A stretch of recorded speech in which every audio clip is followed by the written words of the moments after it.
Hi guys. Ang topic naman natin ngayon is more on classes lang din. So, i-explain ko lang dito yung important. So, which is yung destructor and static keyword. So, ano nga ba yun? So, may naka-ready na ulit akong code dito para di kayo ma-boring pa sa sobrang haba ng video. So, para mas maging maikli lang. So, then punta na tayo sa code. So, dito may constructor lang ako na nagpiprint ng constructor. So, paano ba si Destructor? So, ito si Destructor. Ito yung pinaka titignan nyo pag may ganyan. So, ibig sabihin ng Destructor. So, ano ba si Destructor? So, tatandaan nyo pala, si Destructor, sequence sila nag-run. So, ito muna mauuna, then ito yung pinaka-last. Mag-run siya once tapos na to, or deleted na yung object. So, pag ni-run ko to sa main method natin, so, alisin ko muna to. Pag ni-run ko to, so yun, constructor, destructor. So, after nung mag-run nung constructor na to, eto na yung next na nag-run. So, kahit di na natin siya tawagin, so wala naman tayong ginawa dito, di natin siya tinawag. So, nag-run siya. So, ganoon lang kadali si destructor.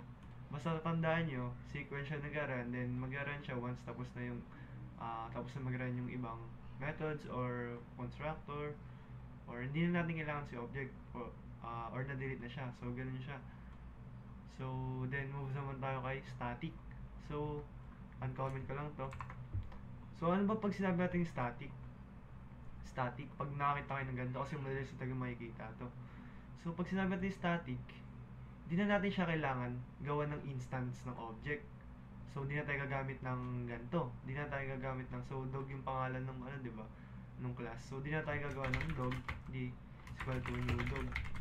Di na tayo gagamit niyan para lang matawag natin si bark method kay dog. Di na natin gagawin yan. Kailangan lang natin gawin is di natin dog.bark. So, yun. Mag-run na agad si arf.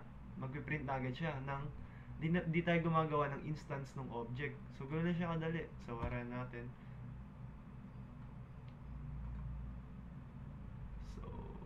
Ulitin ko lang. Ayaw. So, wait lang uncomment ko lang muna to. So, yun. Arf, nag-run siya.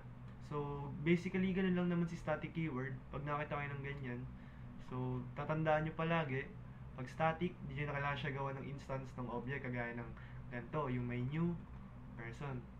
Hindi na kayo gagawin ng ganyan para lang matawag nyo si method. So, gawa tayo bagong method. Sabihin natin, say meow. So, yan natin, meow. So, si dog di siya nag-meow. So, example lang naman to eh. So, dog.meow. Say meow. So, yun. Dapat lalabas yung method. Ayun. So, yun. Di na natin talaga kailangan gumawa ng instance. So, isipin nyo din palagi kung kailan siya gagamitin.